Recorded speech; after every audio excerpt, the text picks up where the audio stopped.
آپ کہتے ہیں کہ اگر آپ کسی کی دشمنی مول لینے کے بعد اس سے دشمنی کا برتاؤ نہیں کر سکتے،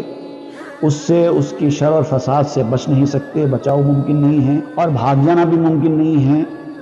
مقابلہ بھی ممکن نہیں ہے، وہ اتنا طاقتور ہے، تو سمجھداری کا تقاضا یہ ہے کہ دشمنی ہی ختم کر دو۔ اور پھر ولی کے ساتھ دشمنی کے بارے میں حدیث قدسی بھی آئی ہے۔